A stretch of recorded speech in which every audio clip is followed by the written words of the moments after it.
Cleveland Browns faithful, welcome back on into the Cleveland Pulse YouTube channel. It's Jeffrey here, and we are back with the one and only Uncle Robert. Lots to talk about today, Uncle. Flacco just named the Browns starting quarterback. That's late breaking news that we wanted to hop on and discuss here. We're going to talk about the rest of the quarterback room, what your thoughts are as far as keeping some of those guys, who's going to make it. Is there going to be some surprises? Stefanski makes it seem like, hey, you can't keep everyone, which is interesting. We'll talk about that.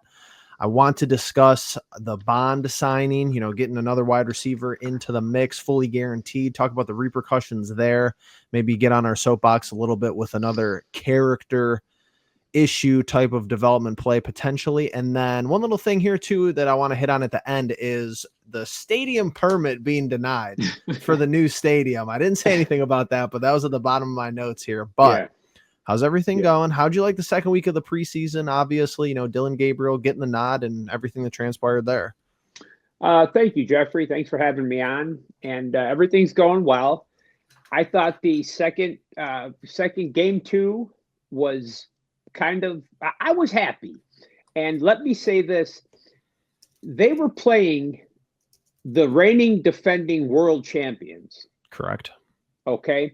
So the Eagles' number 2s were much better than the number 2s against the Panthers. Maybe even the ones. Maybe even the ones. I do think the Panthers are going to be a much better team this year. But so everybody's comparing Dillon Gabriel and Sanders, blah, blah, blah, blah. I thought Gabriel had good command of the offense. Now, yes, Shedeur threw 2 touchdown passes. If you go back and look, one of them, if I'm not mistaken, was kind of a broken play. He just threw the ball. Gabriel had 3 scoring drives. Yes, we had a couple of boneheaded plays, and like Stefanski said, you got to clean things up. But I was pleasantly surprised because all of the bad stuff, everything we heard about Gabriel being so far behind and blah, blah, blah, blah, and this and that, he looked, and listen, we heard that he couldn't see over the offensive line. We heard this.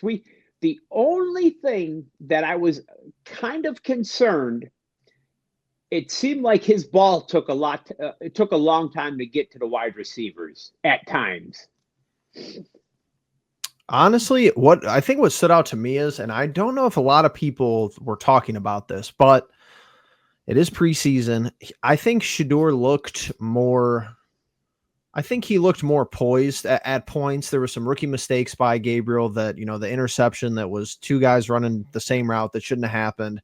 You have the turnover, the fumble, whoever's fault that was there, you probably never know. Even some people said it was Gabriel's fault. Some people said it was the running back's fault. Whatever may have you. The most interesting part about the whole experience and debut for me is, correct me if I'm wrong, the first play of the first drive was a sack, correct? Mm-hmm. And then they scored a touchdown.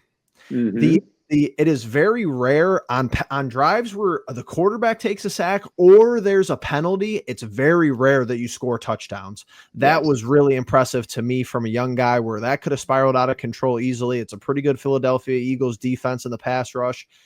Calm, cool, collected. I would use poised to describe both of them. Obviously you have the turnovers with Gabriel, but for somebody who, he made some confident passes throughout his appearances. He goes 13-18 for 143 yards. He does have that interception, and he takes 2 sacks, and he still puts up a decent amount of points. So I think that kind of quiets the narrative, and it's so exhausting that I feel like every juncture with this team, and I'm sure this is a lot of NFL franchises, but it's like you just have you need things to go right in the preseason to quiet, local national media narratives where it's like, all right, both these guys could play. I think Gabriel, was fine. I think Shedeur looked good. And a lot of people, I think's biggest takeaway was it's a little bit startling preseason, regardless, that I think the consensus is that both of these dudes looked more confident in a Kevin Stefanski offense than Deshaun Watson ever has. Oh, absolutely. And,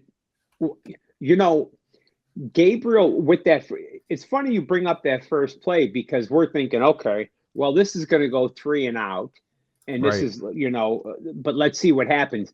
They picked up that first down, and they had a beautiful drive down the field, and how they drove down the field is how I see the Browns playing football all year. It wasn't flashy, Jeffrey.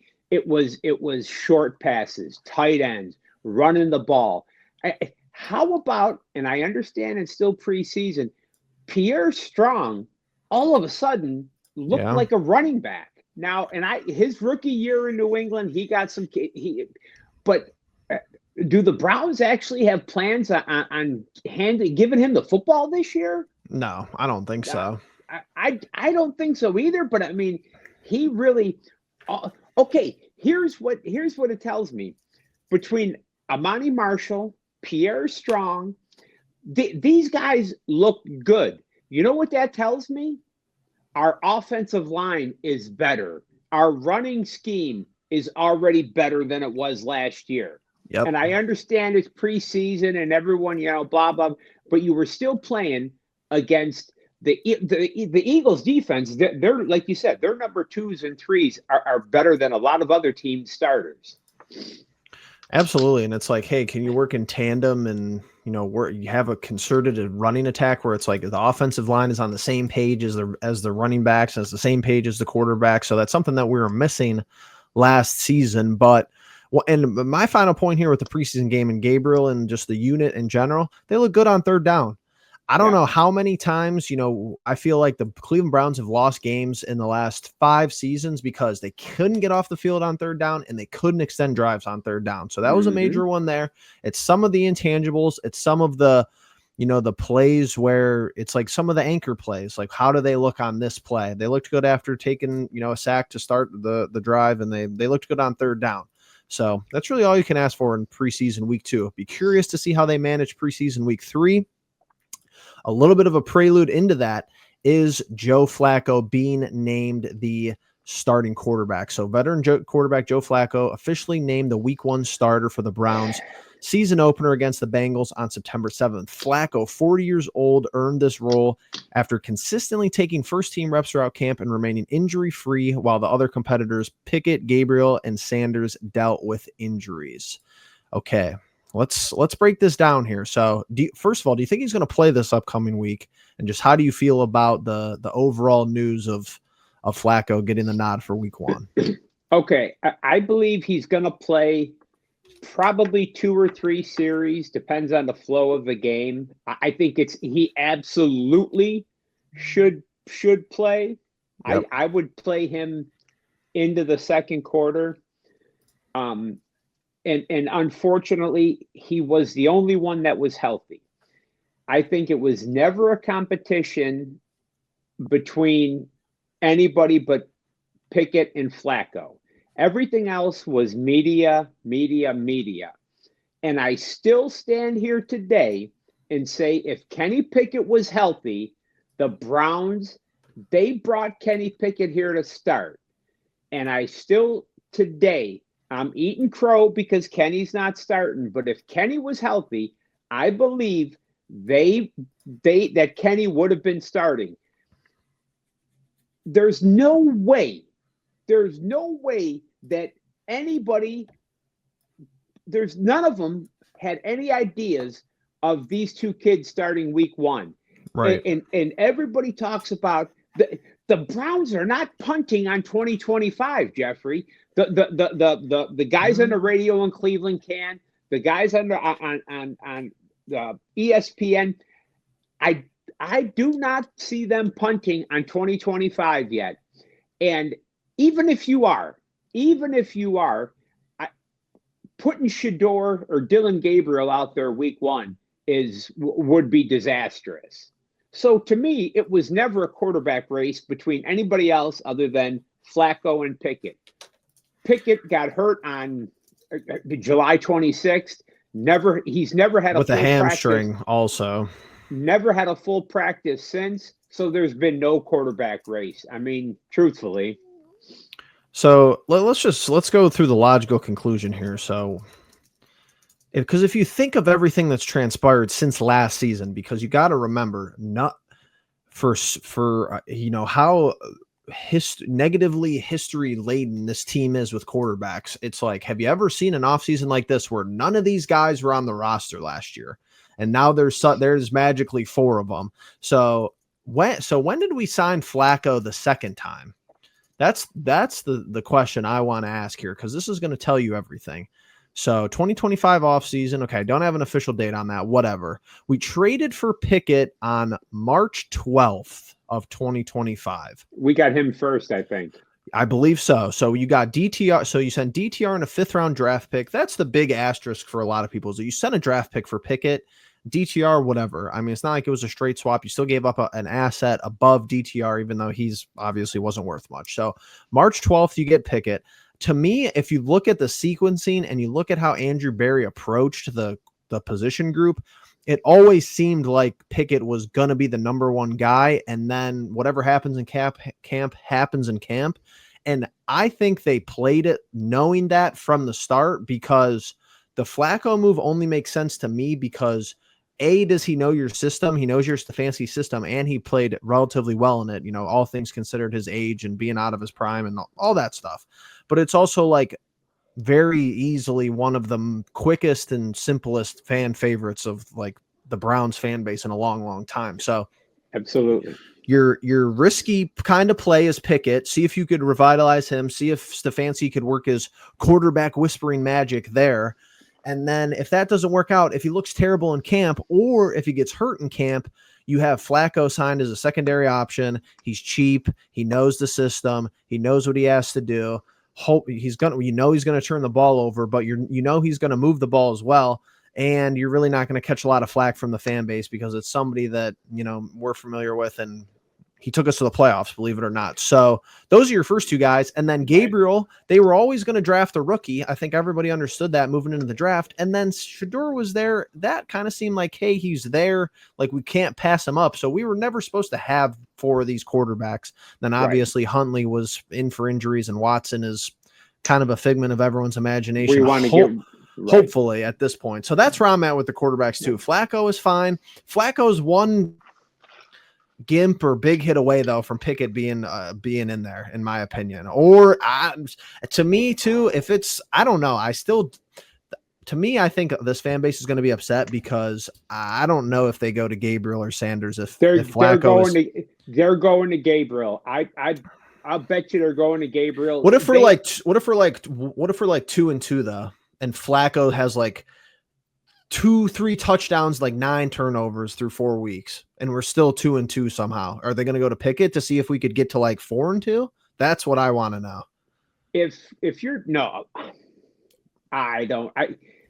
If he makes a move and Pickett's healthy, he would go to Pickett, but I don't see.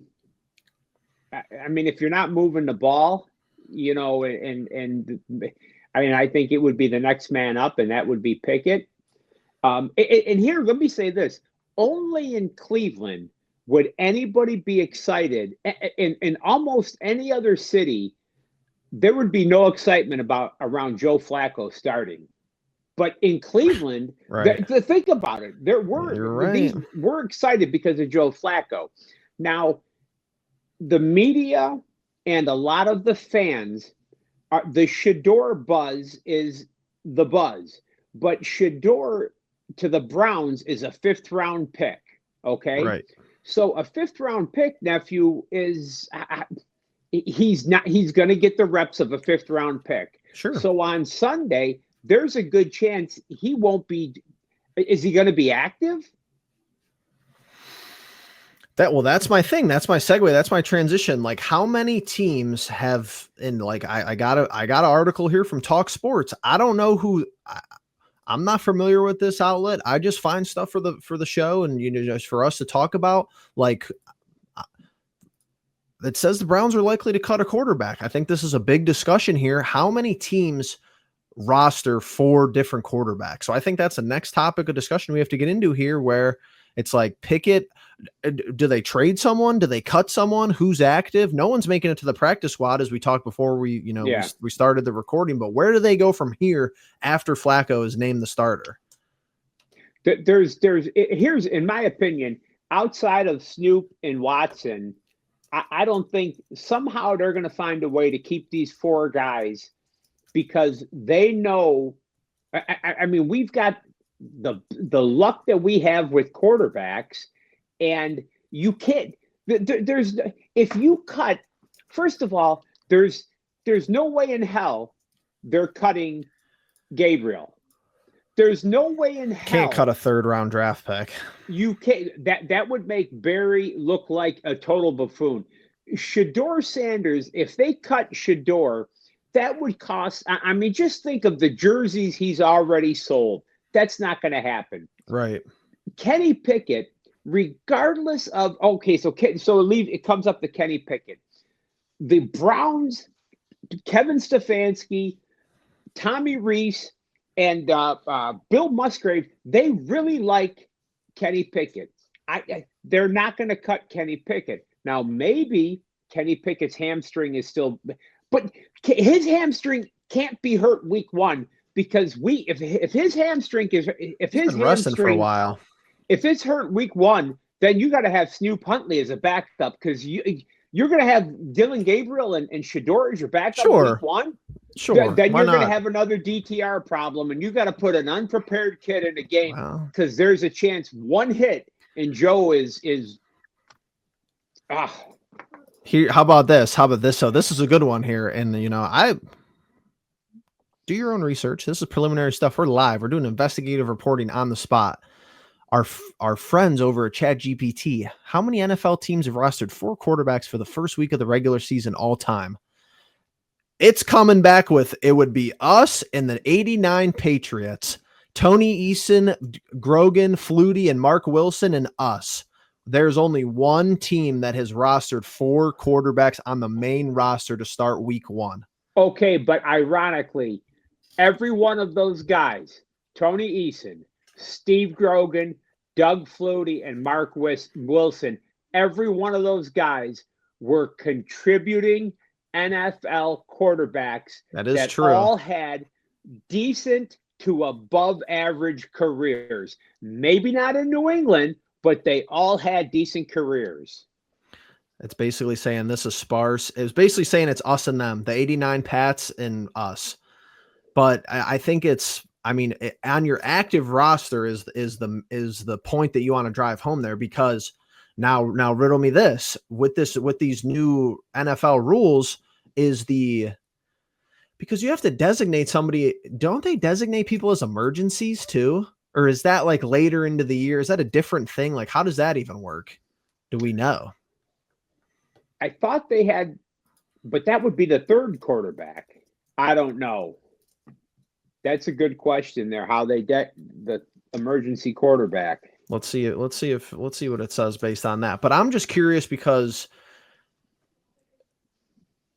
and here's the thing, you want to know the actual interesting part about this is, so you have our buddy number 4.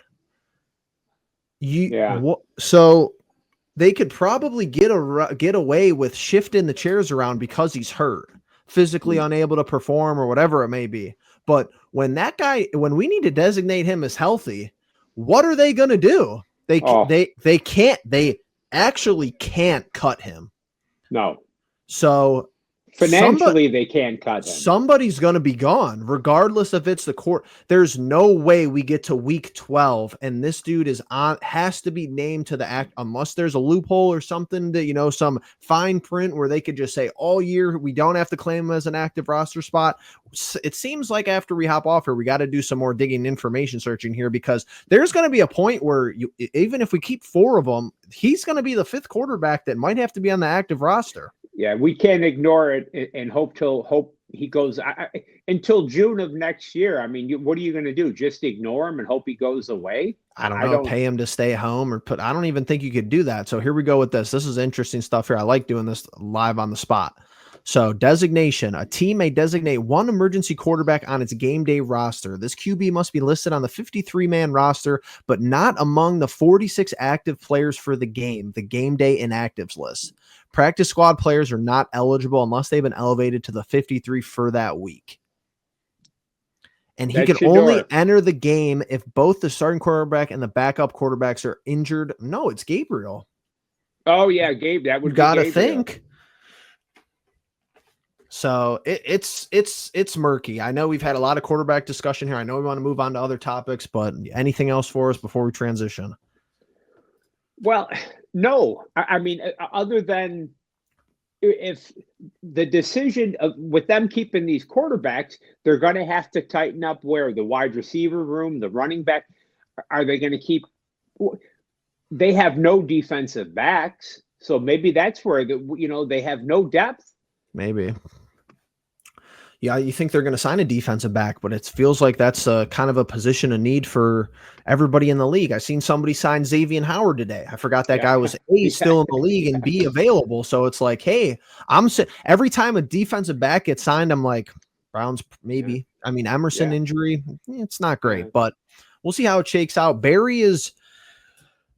I know the Barry hate is a lot, but it's like, hey, Barry's pretty good at the roster construction and making sure everything works. So I guess if you want to give him credit for something, it's going to be another year of him trying to make it work as far as everybody being on the same page and making sure that the roster is filled out to the best of its ability. Let's move on to Isaiah Bond. Isaiah Bond. Fully guaranteed deal here. So in addition to the quarterback drama, Browns made headlines by signing wide receiver Isaiah Bond, an Alabama product, to a fully guaranteed 3-year contract. Went undrafted amid unresolved illegal allegations, but those issues were dismissed, making this a high upside, low risk move for Cleveland's offense. I believe it was a 3-year contract, fully guaranteed. It was like $3 million and change or something like that. Did you watch this cat in college? Are you familiar with his game? What are you looking at here? I was slightly familiar with his game. My son more so. I know that he played for Tommy Rees in Alabama. Yep. He's very fast. There's that connection there. That makes sense. There is that connection. He's a tad bit undisciplined on his routes. Okay. Here's the thing. This, once again, the Cleveland Browns have done something unprecedented. This is completely unprecedented. This man was undrafted. They gave him guaranteed. Right. They gave him a 3rd round draft pick money. Is what they did. A 2nd or 3rd round draft pick. Early money. 3rd, yep. Early 3rd, because that's what he would have been a second day, late. That he would have been a second day pick. He's a raw talent. The kid's he ran a 4.39 in the 40. The kid's fast as hell. Last year he had 48 receptions. Last year, or no, in 20 for Tommy Rees, he had 48 receptions for 668 yards and 23. I just think but here's the thing: he has to run the routes, and he has to be disciplined. He can't listen to Deontay Johnson. He has to listen to Jerry Jeudy. You know what I'm saying? Right. He's got to listen to Flacco. Yes. The ceiling, this kid, but it doesn't seem like we need a mentor because we have a whole list of criminals. Well, alleged. And if we could get these guys, if we could get these guys under control here, this kid he could be fantastic. I think it could be a steal for franchises that aren't us. This is like, and I've been seeing this isn't like an original thought, but like this is a draft where, in 2 or 3 years when like we're in the AFC Championship and we have a high powered offense, it's like this is one of these drafts where they throw the graphic up on the board. You got Judd. If everything were to work out, let's say, which is highly unlikely, it's the Browns. We all know this, but it's like you got Judkins, you got Bond, you got Fannin Jr., you got Gabriel or Shedeur Sanders. You got all these guys in the same draft or after the draft, so to say. It's like, yeah, I mean, this could be a class where if there wasn't any issues, if everyone just put their head down and worked, which we know hasn't been the case so far. You haven't even made it to week 1 of the first season these guys have played. It seems If like we could Fannin keep is keeping his nose clean. It's whatever, but it's like, hey, you gotta try to develop these guys, because you could have potentially picked up a lot of talent this offseason just by itself. a ton of talent, and if we could keep these kids out of the nightclubs of Cleveland, Well, the downtown nightclubs, and we could keep their heads on straight, you may be right, because Barry could look like a genius because the talent is there, but can they cultivate it, and can they keep these young men from getting themselves in trouble? I only time will tell. But now where now does this here's put the where does this put Dillon Johnson though? Off to get him oh out. well, well, he could be out because listen, I mean, Jamari Trash is Yep. he's looked so good. Yep. Tillman, I mean, if Tillman can stay healthy, and Tillman is a guy that you really pull for and you want to see him succeed. But of course, you got Judy, and I mean, where are you going to go? I don't know. How many wide receivers are you going to keep? I think you try it with Johnson. This is the first year since I've started doing this and since we've been talking the Cleveland Browns where I feel like this is now, granted, I'm saying if everybody plays up to their potential, this is your first receiving core that hits all the key touch points for me. You got Judy, who's your clear number one. They believe that to be the case. The NFL, I think, has recognized him, and a lot of people around the league know he's that guy. Bond is your speed guy. You've had that in the past. Like I said, you got to show it on the field, but it's like Anthony Schwartz was never that guy. I saw the vision with going with Schwartz, but just silly pick at the end of the day. Bond, a little bit lower risk, potentially higher reward. And then you have Dillon Johnson is your twitchy short to medium range guy.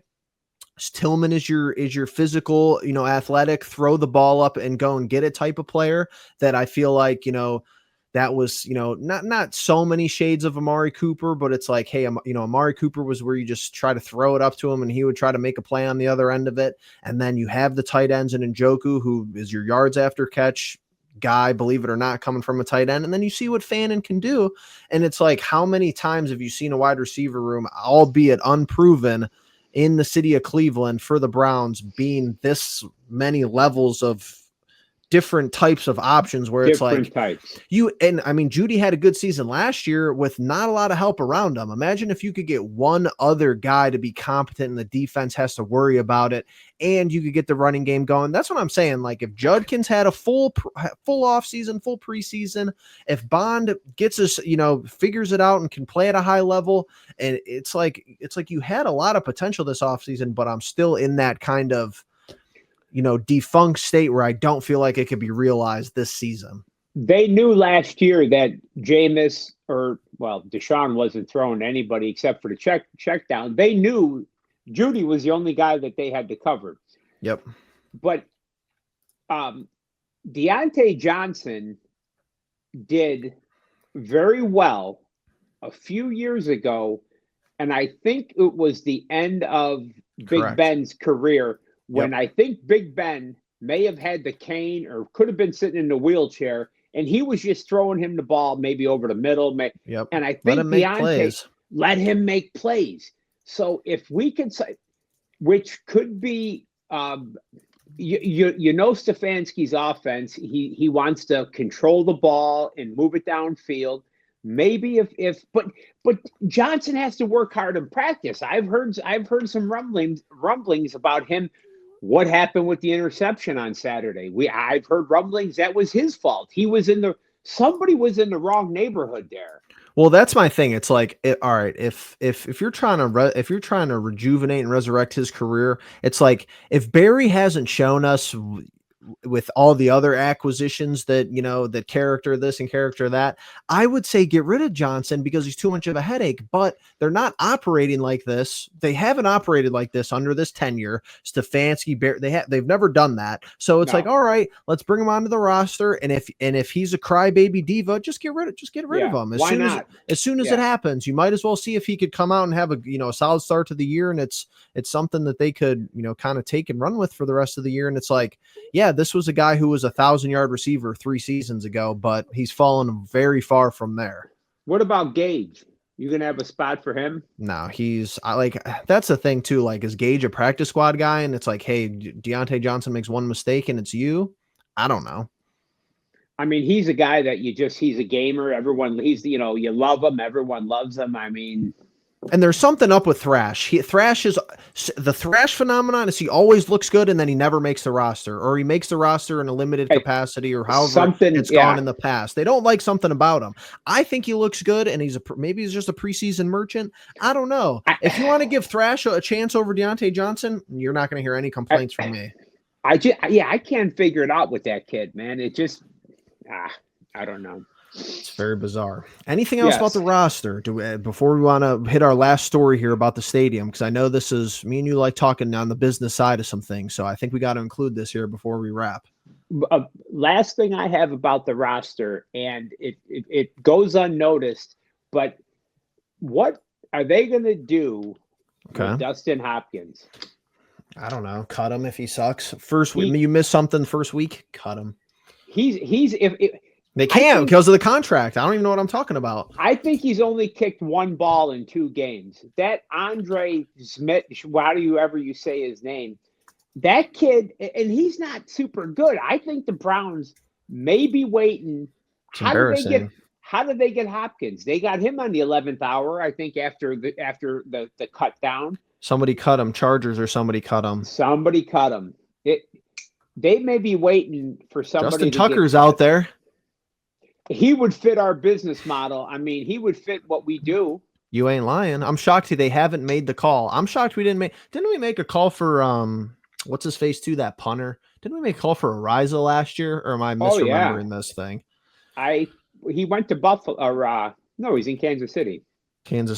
But it's like, can't really see here. Might want to take this away. It's like, what is he? Who is this? Hopkins. 3 years, 15.9. Yeah. So he's got 1 left. This has him with us till the 2027 season with a cap hit of $4.43 million in 2027. So it's not like he's a young chicken. Like, he's 35 this year. I mean, that's a bet. Boy, his agent, man, whoever the hell his agent was, they got over.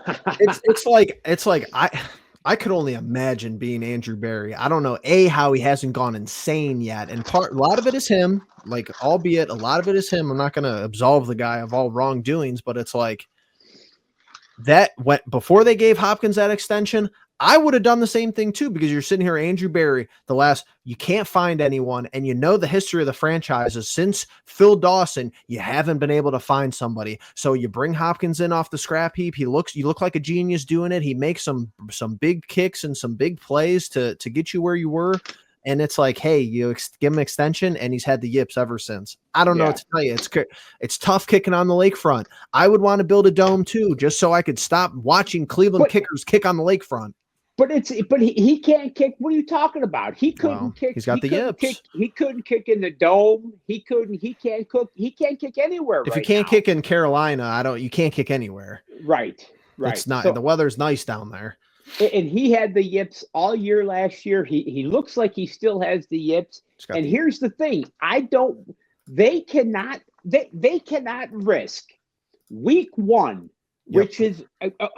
Can you see us coming on the day after week 1 and the Browns lose 14-13 because he misses a kick or some shit?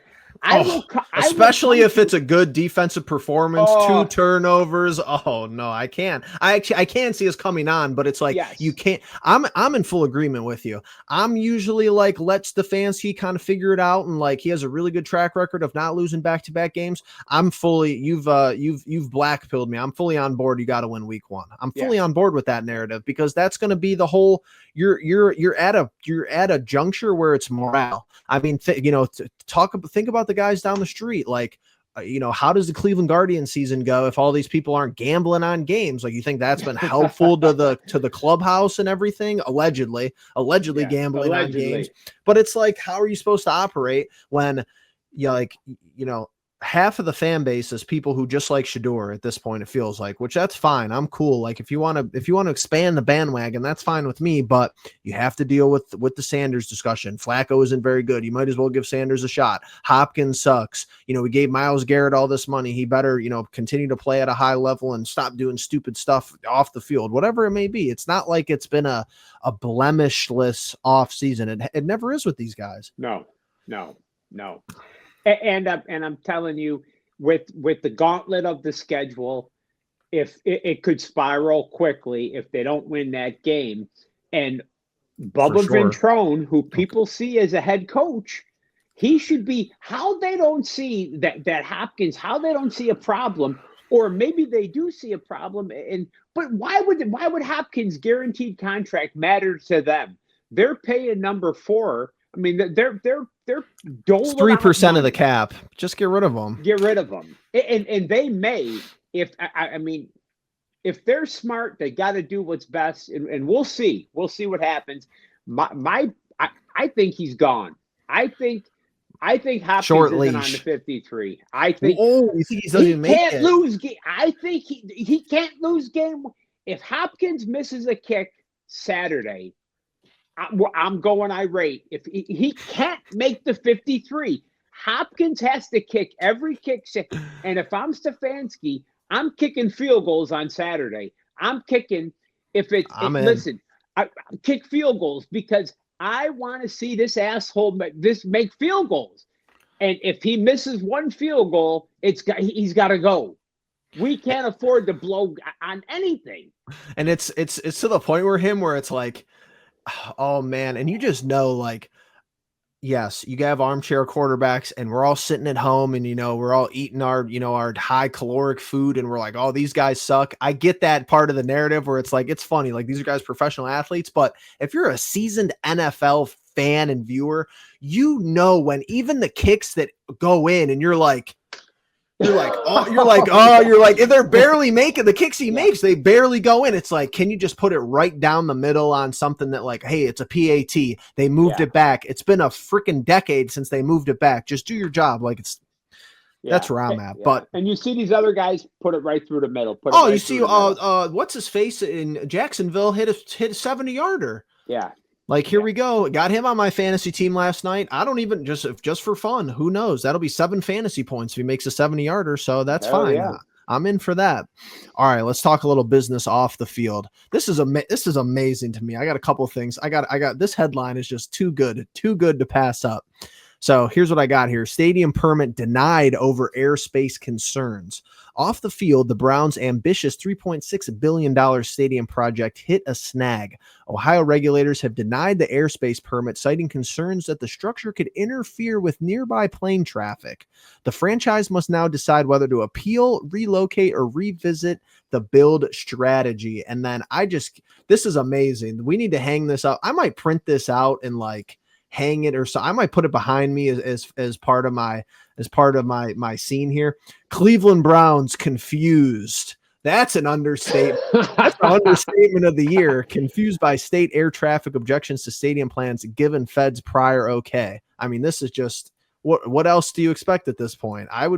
We're all confused watching. Let me just put it to you. We're all confused. So, but my thing is here, you're not an adversary to permits. You've done your permitting in the day, as I can only imagine. Wouldn't you do your research on this before you put out renders that it's going to be X amount of height?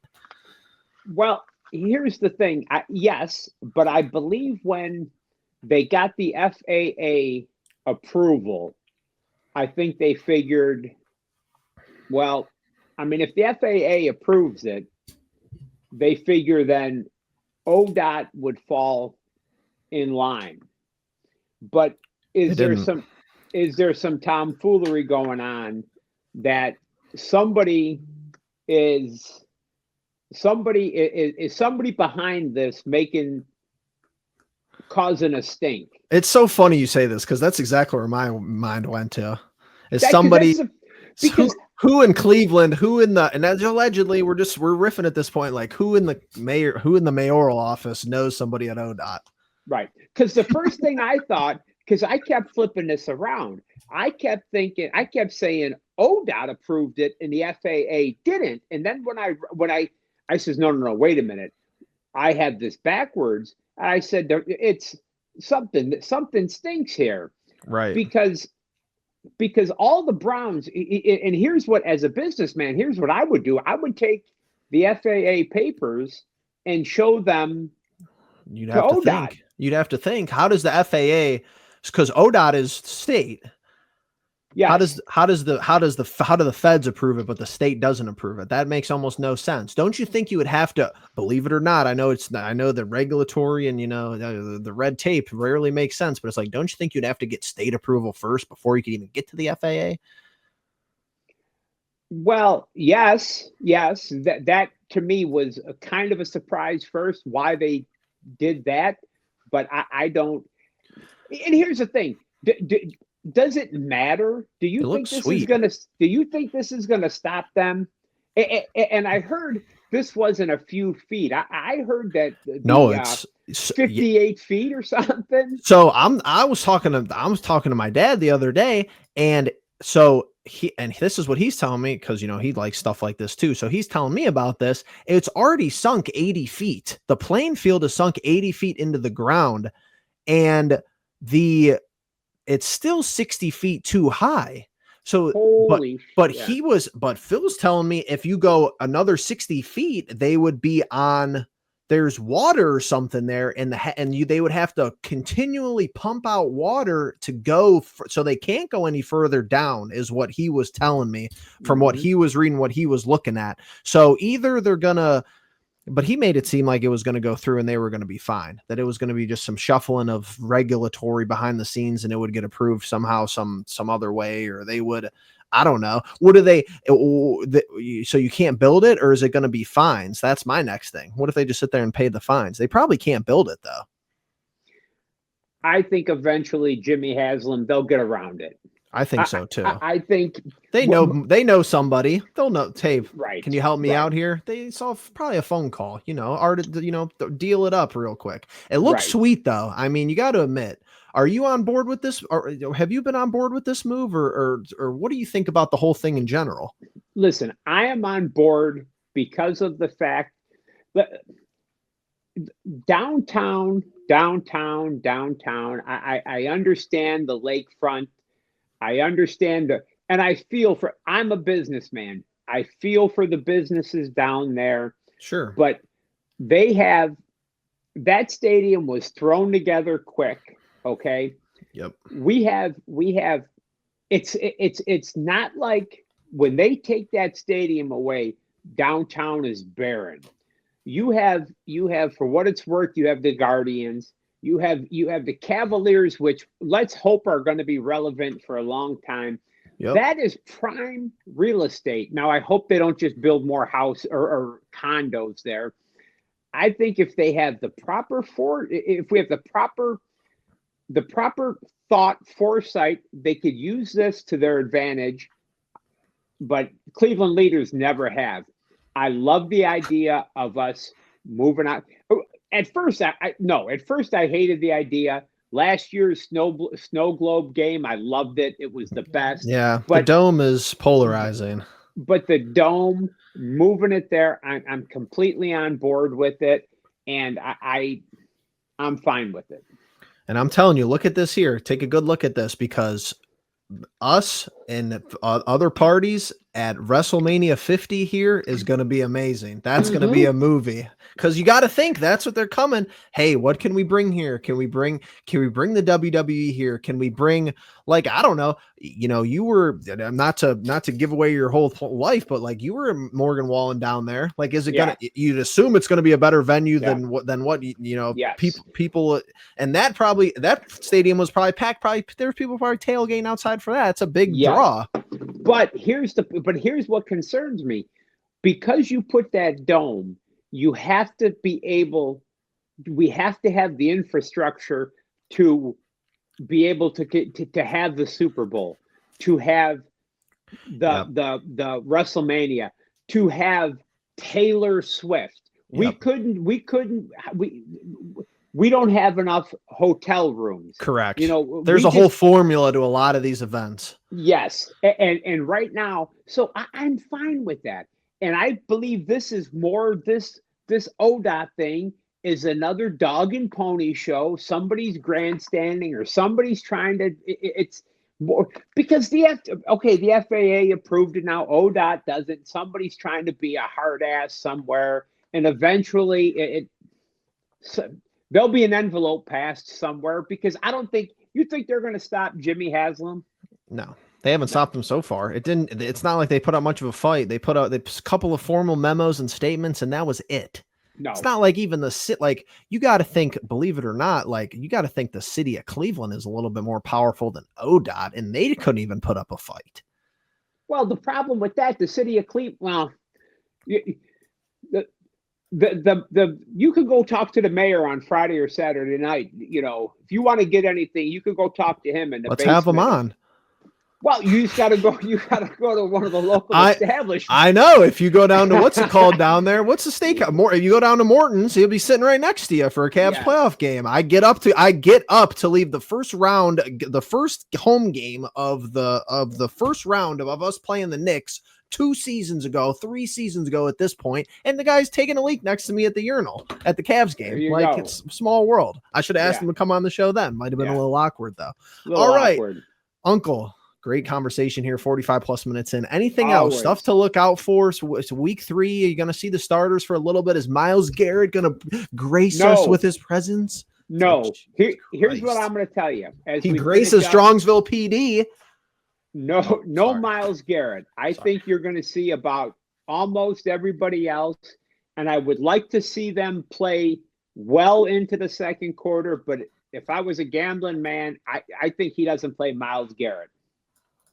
Fair enough. Well, I think we see Flacco for at least a series, if not a quarter. You got to think. Hopefully, you give me I'm cool if you give me the whole offense. Basically, you can't come out slow. You cannot come out. You can't. We can't afford to come out, especially against Cincinnati's offense. That could be a game where you're turning around and I'm trying to get like some ice water. I'm trying to get Buffalo chicken dip. There's like 2 or 3 minutes left in the first quarter, and that's like a 17-0 game already. Yeah, can't be doing that. I don't want, because you can't. Stefanski, and that's the thing too. Before sign off here, this is, at least if you have the common orbit, the Flacco and Stefanski both have the same problem. They really don't play well from behind. So figure it out and execute and do that moving forward. And let's start off 1-0. Let's have a good dress rehearsal this upcoming week first, and then let's start 1-0. That's right.